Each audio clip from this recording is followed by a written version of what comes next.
when you're already like cutting off certain people from coming to your class because you don't want to accommodate them, that's not practicing yoga to some extent. Have you ever wanted to know what trauma sensitive yoga is and how it's different? How trauma can affect someone, especially in the way of dissociation, and what generational trauma is. This is the episode for you. Hi, I'm Liz Albanis, and welcome to Season 2 of Yoga for Trauma, the Inner Fire of Yoga, where we explore how yoga can help release trauma, calm the mind, and reconnect you with your body. Before you start listening, this episode includes a discussion on trauma and may touch on experiences that could be distressing for some listeners, including but not limited to survivors of sexual abuse, natural disasters, or other distressing events. If you find yourself feeling triggered during this episode, please treat yourself with care and compassion for where you are in this moment. If you're struggling, please see a licensed healthcare professional, or if in Australia, call Lifeline on 13114. The views and opinions expressed by guests on this podcast are their own and do not necessarily reflect those of the host Liz Albanis. The content shared in these conversations is intended for informational and educational purposes only, and it's not suitable for listeners under the age of 18. Please use discretion and consult a qualified professional before making changes to your health or wellness routines. Today's guest is Kristen Klipp. Kristin is a trauma-sensitive yoga facilitator, empowerment coach, and chakra energy healer.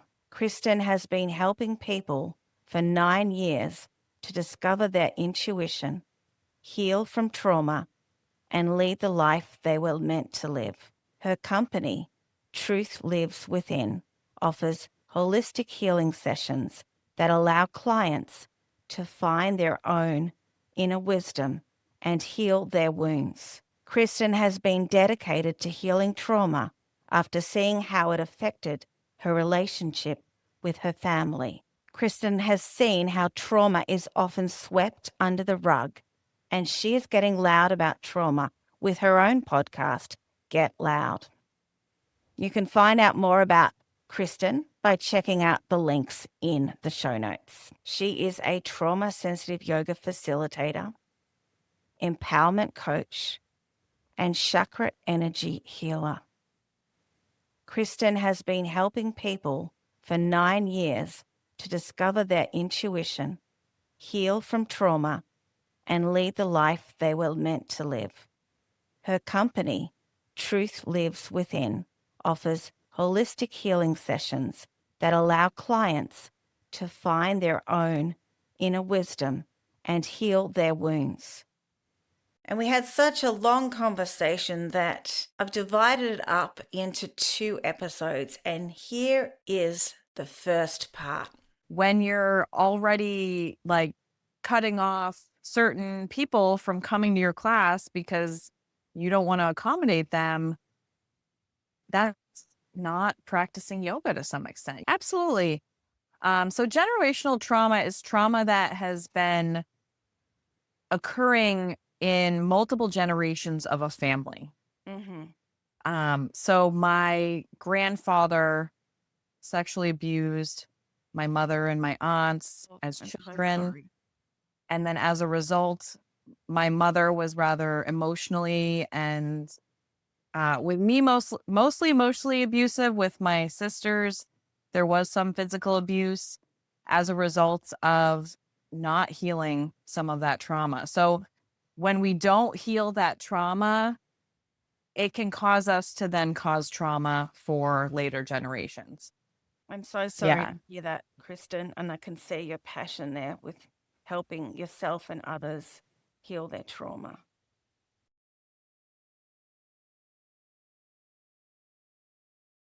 Let's get into the episode.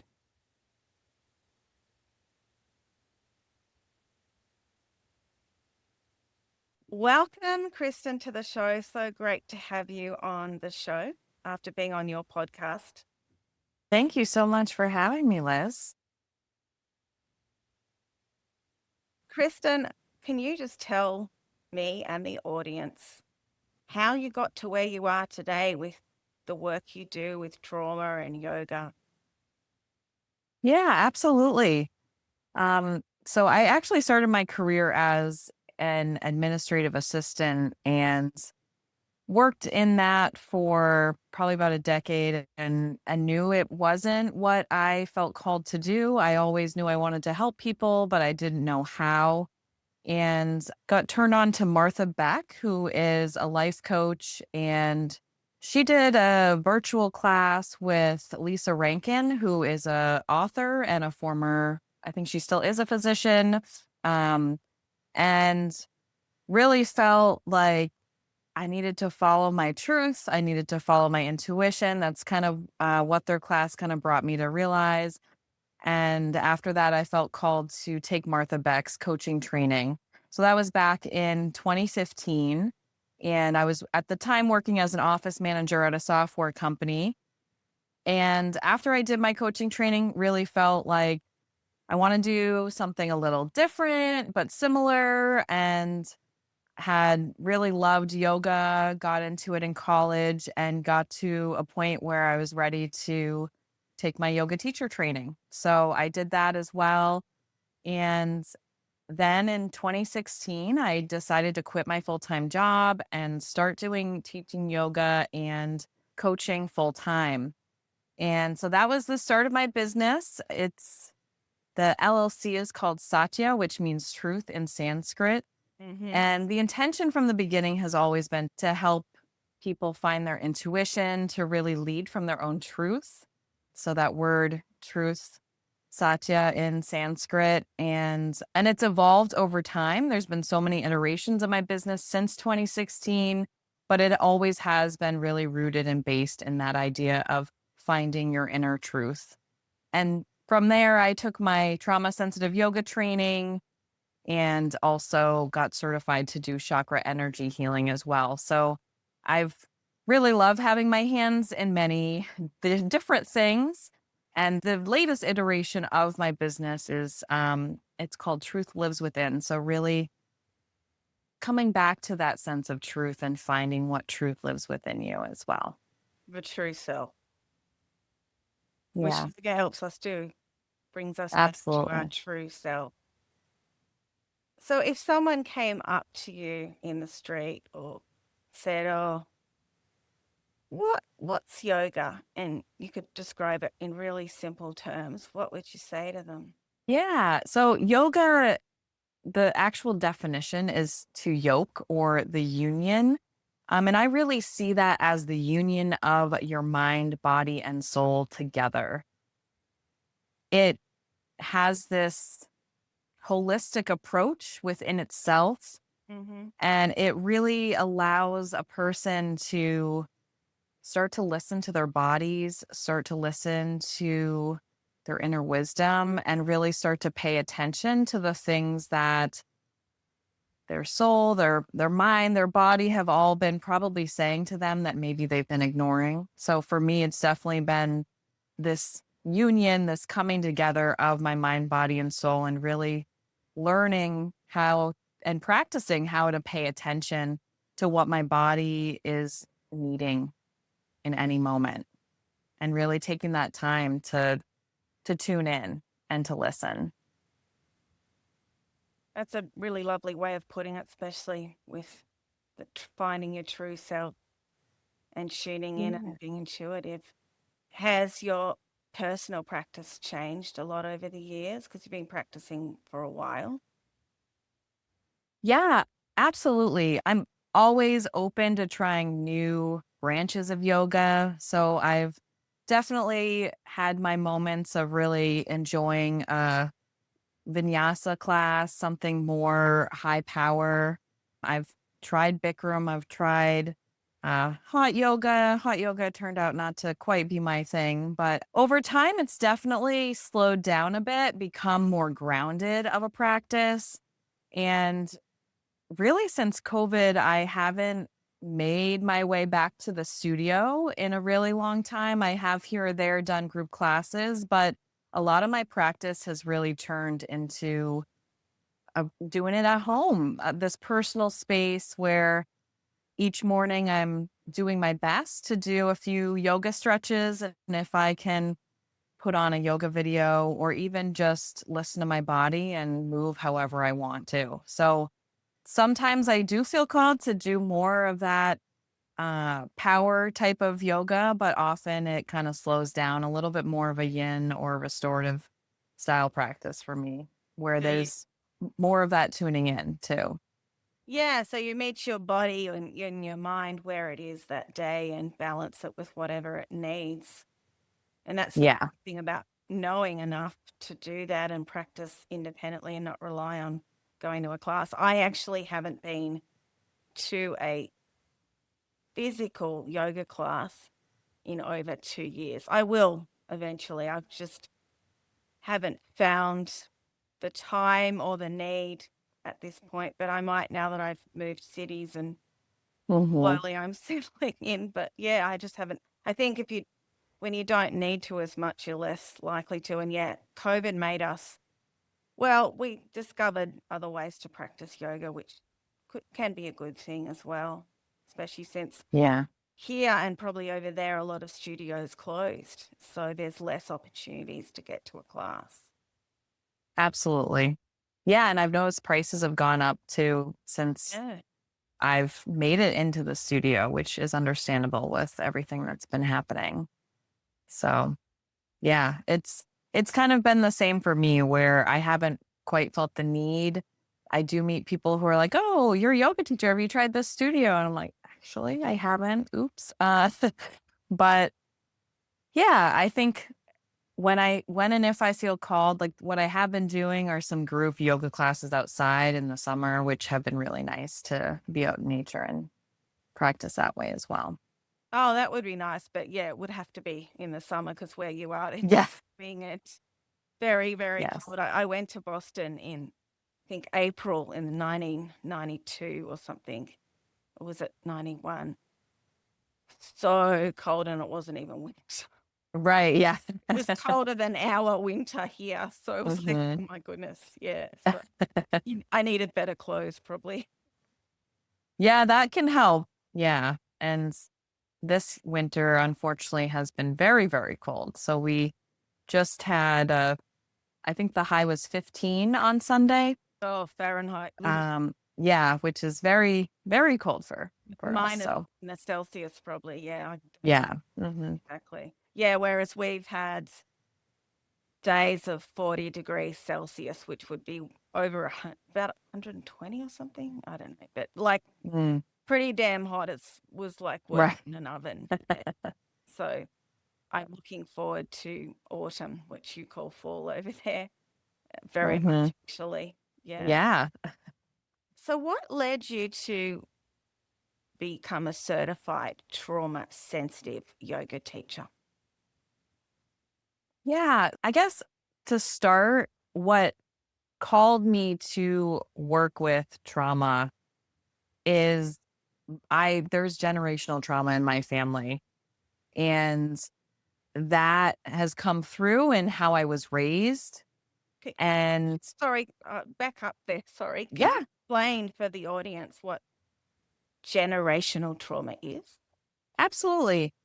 So generational trauma is trauma that has been occurring in multiple generations of a family. Mm-hmm. So my grandfather sexually abused my mother and my aunts Oh, as I'm so children. sorry.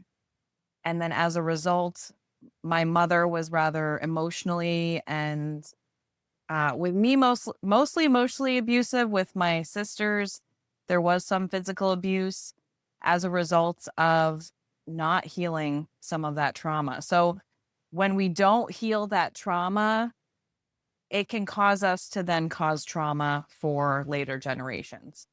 I'm so sorry Yeah. to hear that, Kristen, and I can see your passion there with helping yourself and others heal their trauma.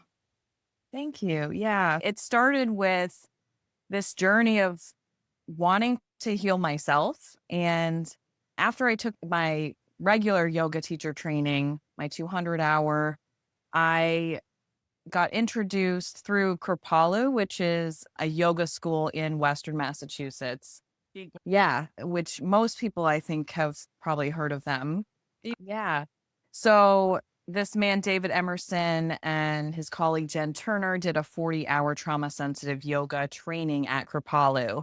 So I went, I was interested in learning more, and I really found the practice to be, one, it was evidence-based. They worked with people who had complex PTSD, complex trauma, who were not responding to regular talk therapy. And they brought in yoga. I think it was a 10-week series. And so it was really powerful to see how yoga actually affected their healing process. And one of the things that really stuck with me was someone went to the grocery store and said, I actually could make a decision of what I was buying versus standing there and getting overwhelmed by all the choices. Oh my.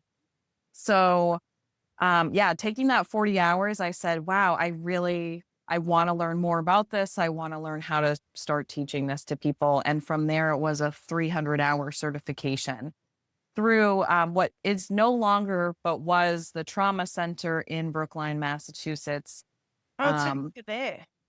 No. So, Bessel van der Kolk, who was the psychiatrist who was working with David Emerson to create this type of yoga, he moved on to create his own another trauma center, and David Emerson and Jen Turner ended up really creating their own organization around this type of this trauma sensitive yoga. And they have other trauma sensitive offerings as well. They have weightlifting, they have like an acting program, as well as they just started like a mindful eating program. So it started with the yoga many years ago and has really evolved into this amazing organization. So just going to that 40 hours, I was wowed by it and really wanted to learn more, and felt like in terms of other trauma sensitive or trauma informed yoga trainings,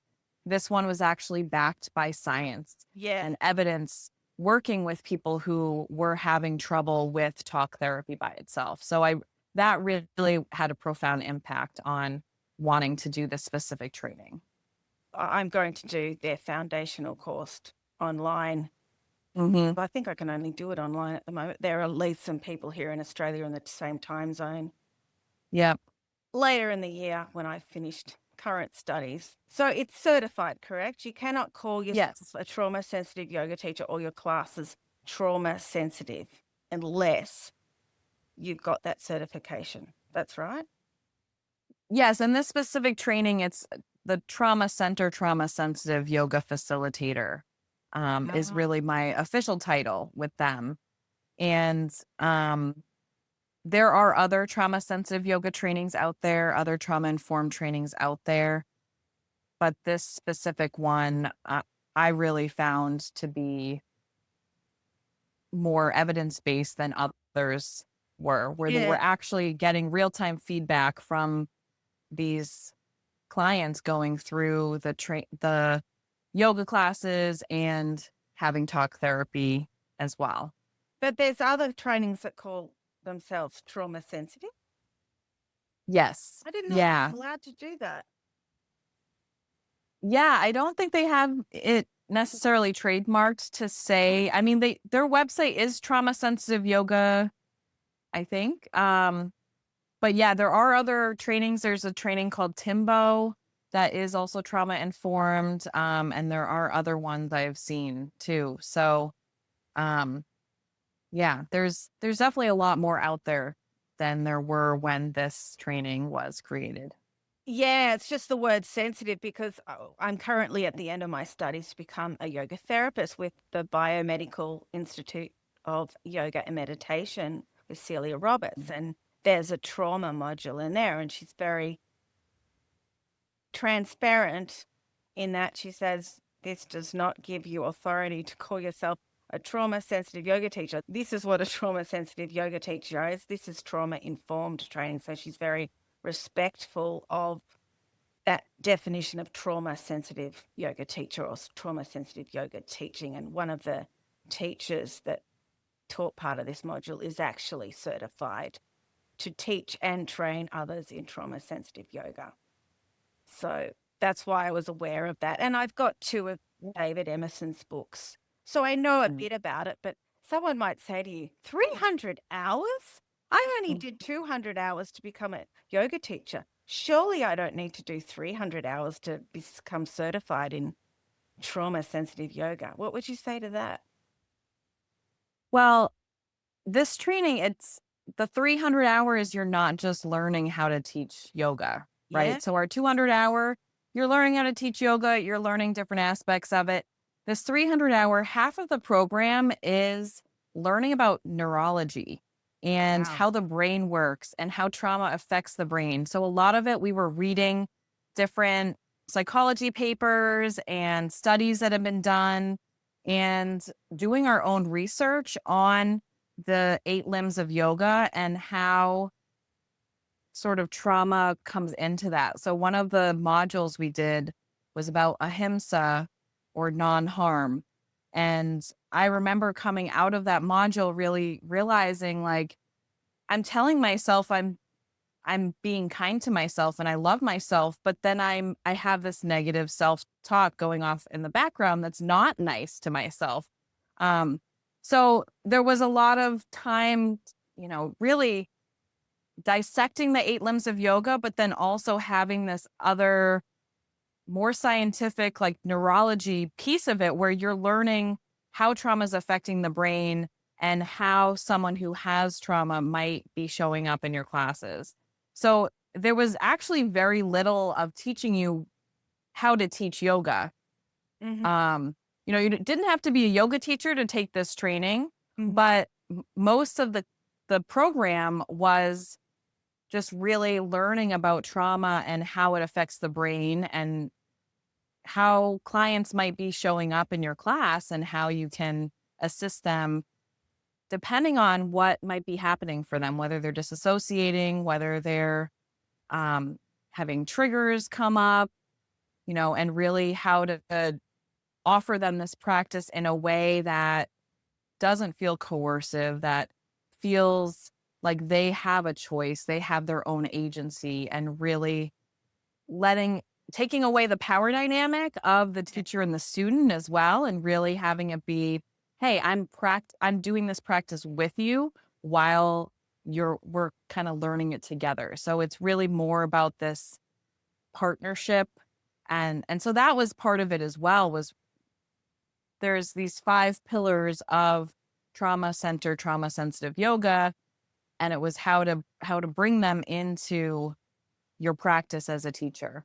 And so one of them is that shared authentic experience, is coming to that class or that student where you're practicing with them, offering choices so they feel like they have a choice, and also offering choices in a way that's invitational. So you're, instead of saying move your arm to the left, you're saying if you'd like, you might move your arm to the left, so that people feel like they have a choice. They Because don't choice have was to taken do away from them. right. Exactly. And then that non-coercion piece, really giving them agency. This is their practice. It's their body. They're the ones deciding how to move, not me, the facilitator. And then also interoception. So interoception is the idea of, like, when I move my arm this way, I feel it in, maybe my upper arm, I feel a sensation, or I feel a sensation in my lower arm when I do this specific movement. So it's more going inward and checking in with that body, which can be really frightening for Yes. people with trauma as well. Yeah. So 300 hours is a lot. It was almost a full year. I think it's a 9-month program, but So it's not do it at your own pace. no, it is not. So most of it's virtual. Even though I live in driving distance to their location, most of it was virtual. They did have like a opening weekend you could go in person, but the rest of it, you have a partner the whole time. So you and your partner are meeting once a week to discuss the topics, the homework, everything. And then every 2 weeks, you and your partner have one of their course facilitators come in and answer any questions for you too. And then there's bigger group things as well. So it's very structured. That first sort of, I guess, 4 to 5 months-ish is really diving into the psychology papers and the neurology of it, how trauma affects the brain. And then that second half of the program is more about, okay, how do we actually teach this and how do you show up in the class and what might that look like? Yeah, it So, sounds amazing. Of course, I'm looking forward to doing the foundation of it. yeah. There's always so much to learn, and I've done trauma training in the US and here in Australia. I've got my own experience, but each person has a different experience. And could you explain what the word dissociate means for the audience? Yeah, absolutely. So dissociation, it's kind of like if you're having this experience that you don't want to have, Mm-hmm. it becomes this almost out of body experience where the person who is dissociating might be like watching themselves in this situation. And so what might happen if you're with that person who's dissociating, you might notice that they sort of maybe start staring into space. They might not be aware of what's going on. And really what dissociation is it's a response to trauma that many people have, where instead of feeling the pain and the hurt of what's happening, it's their body's response to exit so that they're not fully engaging and they're not in the present moment at all with Mm-hmm. what's happening.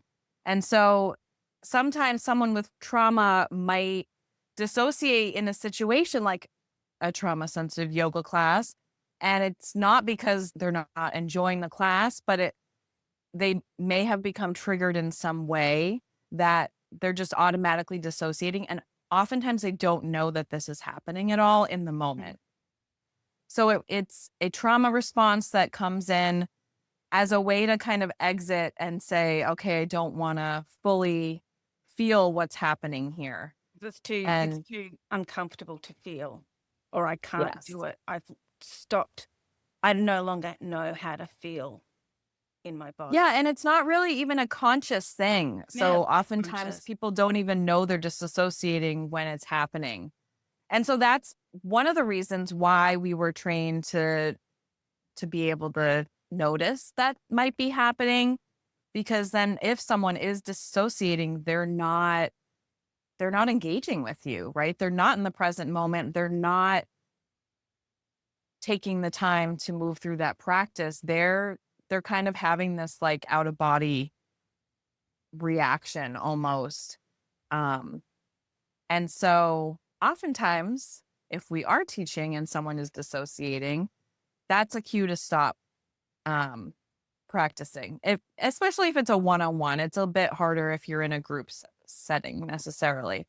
So yeah, that's dissociating is really that type of trauma response that people might have. And not everyone with trauma has that, but it can come up when someone feels triggered or when they're in a situation that doesn't feel safe.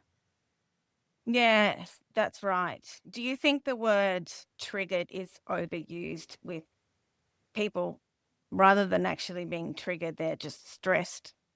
As one of my other guests has said, who's done some trauma training. Yeah, Mm. I think so. Like, it's interesting because I feel like for so long, trauma was kind of this taboo word that no one wanted to use. And now that it's more in like mainstream, people are saying that they're triggered by anything, right? And I think there is a little bit of a like misunderstanding of what the word triggered means, what might be a trigger and what that might look like for any person, because it's different for everyone. Yeah, like for me, I remember after the fight, it was a full-blown panic attack. That was mine. Or Right. yeah, or a lot of shaking. For me, it was the startle response and a panic attack. So that could be frightening for people around. Do you have a technical definition of the word trigger that comes to mind, or a way to describe it? Yeah. So I would say that a trigger would be sort of like almost like a overreaction, and not that it is an overreaction, but like it might be someone says something and your response to it becomes overblown. Yeah. And that's usually a sense of like, oh, okay, maybe there's something more than just what that person said. You kind of react more than like maybe you might have normally, or even you react in a way that is a little aggressive or out there, or it Emotional. might seem over emotional. Yeah.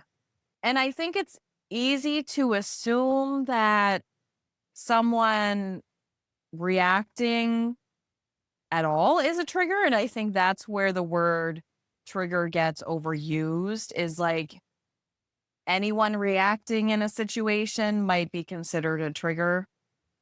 Like I got in an argument with my sister, and she was like, "Oh, well, you're clearly triggered by that." And I don't know if it was a trigger. Like, I think there was a little bit something where like I did react more than I might normally, because maybe there was something underlying that was bothering me that I didn't realize. And so sometimes, yeah, it can be this bigger reaction than you might normally think. And sometimes it's just someone overreacting without being triggered. Yeah. Right. To me, I would have thought that someone being triggered would be more of someone who's got a diagnosis of PTSD or just survived a traumatic period. But then I'm not a doctor. So say if my daughter screams at me, I don't know if I'd call that a trigger. I'd call her being upset or Right. overreacting, being tired, being a typical 6-year-old. So every time she cries, I wouldn't say that's a trigger, but that's why I think the word gets overused. And a lot of people don't understand, as we said in another conversation, that just because someone was right after a shooting or a fire doesn't mean the person next to them is going to be okay. We can all react completely differently. And I remember Bessel saying this in a podcast. You can ask people after the event what their memory of it was, and it can be completely different. And that makes sense to me too. Yeah, I think that's a good example, right? Like, so one thing while you were talking, I thought of specifically a yoga class. You might be in a yoga class, maybe your eyes are closed, and you start to hear someone walking around the room, and you clench up, you're anxious and you're tense. That can be a trigger, right? Also, so it's not like it doesn't have to be an emotional response. It can just be like, oh, like, why am I getting anxious? Because someone's walking around the room, you know? But the reason for that could be there could be a trauma underlying that, which is why you might feel anxious from someone walking around the room. So it can be something that subtle, but also where you're like, normally I wouldn't get anxious by something like that, but I am in this moment. And I think that can happen a lot for people in yoga classes when you don't know what the teacher is going to do at any point in time. It's unpredictable. Yeah. And you'd want a trauma-informed class to be predictable. Oh, I'm just walking around, and also have the option of, you can keep your eyes open. You don't have to close them. There's Right. no dogma there. There's choice and there's invitation. Now, I've had yoga teachers say to me, well, no one in my class has trauma. Anything could trigger someone anyway. Just go to a trauma-sensitive class. Just don't come to my class. How would you respond to that with all the training you've done, which I really respect? Yeah. So I've had someone say that, like, oh, I think I made a comment, like, everyone has trauma. And they were like, oh, I don't agree with that. Well, everyone does have trauma. We all have lived through a pandemic at this point. So there's trauma in that. And there's, more that maybe we are dealing with. But I'd also want to say, like, that assumption that no one has trauma when we're also living in these societies that cause trauma on a daily basis to some extent. So we're all dealing with it on some level, even if we don't feel affected by it. And there are things that I really do feel that yoga studios and yoga teachers can do to help accommodate people, and know that, yes, you're not going to know everything everyone in your class is going to be triggered by. Someone might still get triggered during a trauma sensitive yoga class. And I have a bunch of videos on YouTube. A lot of them are 5 years old, but I had someone recently message me and say, hey, this video where you introduce trauma sensitive yoga, I got triggered because you I think the way I worded it was, there might be a couple choices for how you want to move.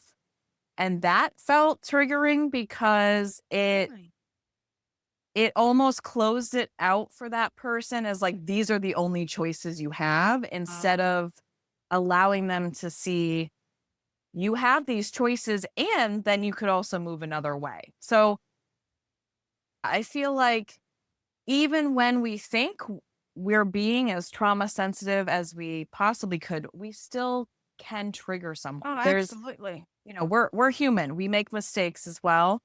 And for those teachers that think, oh, if you have trauma, you should go to a trauma sensitive class. First of all, those are not that common. Most studios are not trauma sensitive. They're not trauma informed.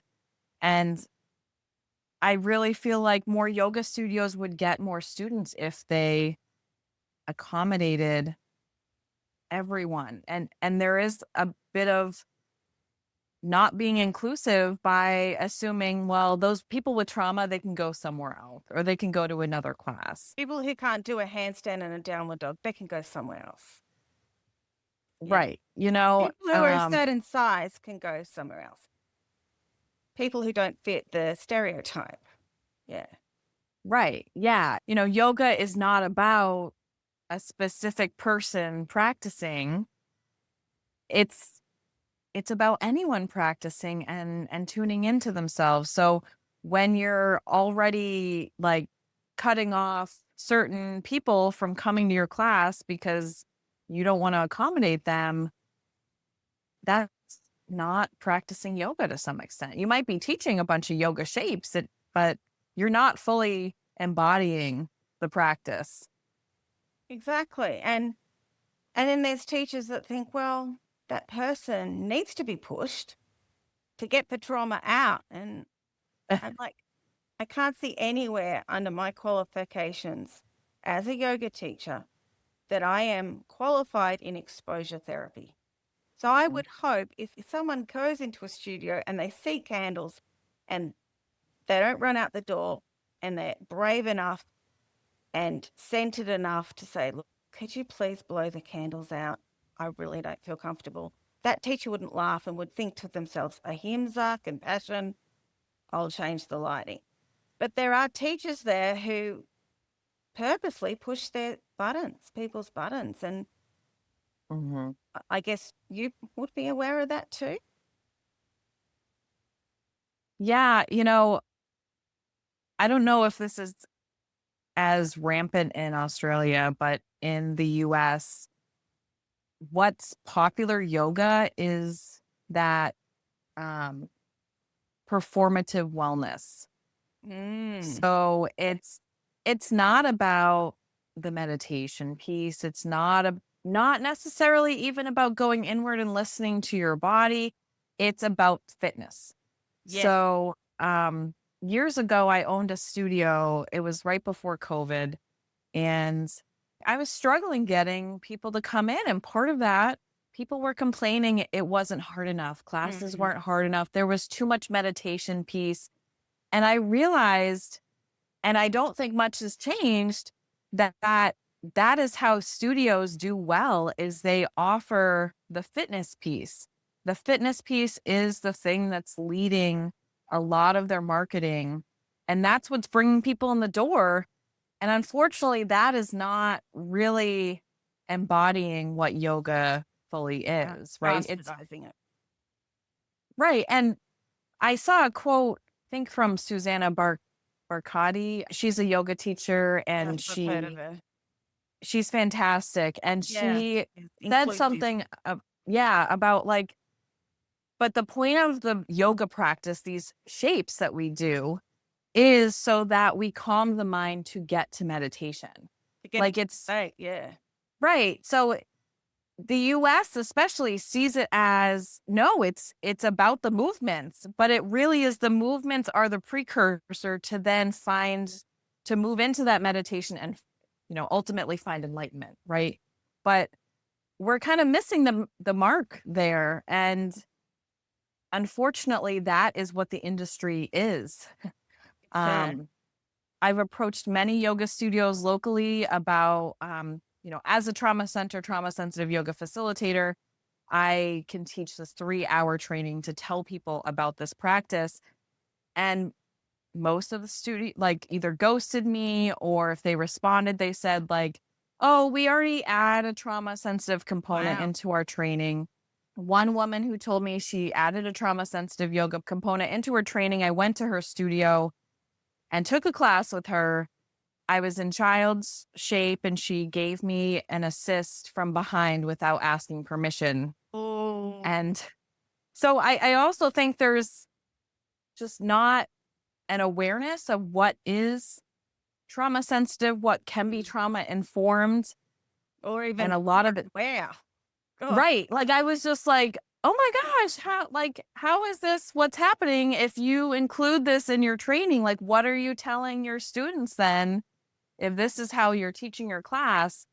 Yeah, so it's unfortunate that is a lot of what these studios are. So if you are someone who has trauma, I would first, before going to a studio, check out, people who have maybe been there, if they can help tell you what the vibe is like, because there are those studios that are really about embodying the true meaning of yoga. It's about the holistic practice.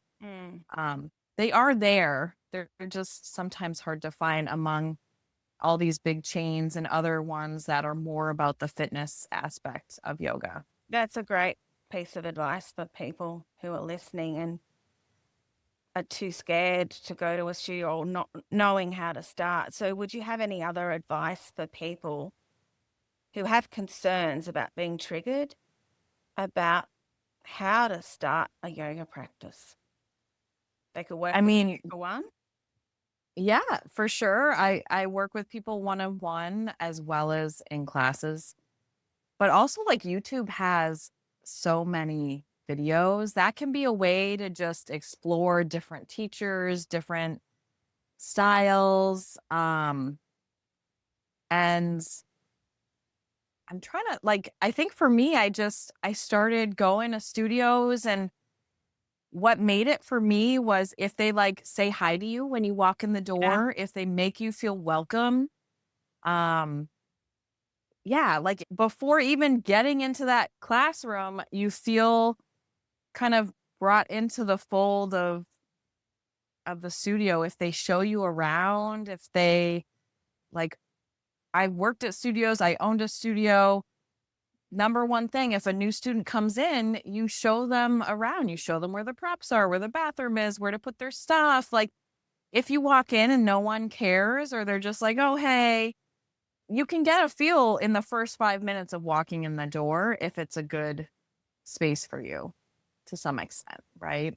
And then depending on the class, like I think a lot of studios are starting to write whether there's like scents that they're using in their classes, whether it's incense or different essential oils and things like that, because there are so many people who have scent sensitivities where even if there isn't anything, sage or anything burning in the moment, if they walk in a room where there was sage, it might be too strong. So I think studios are trying to do that more where they're communicating where if there's a class that has those aspects to it, so you can know in advance before going in if there might be something present that's going to trigger you when you get in the door.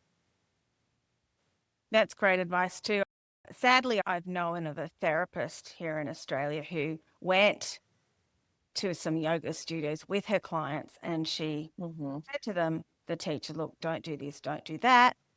My client's got sexual trauma, and the teacher disregarded them as if to say, I know better.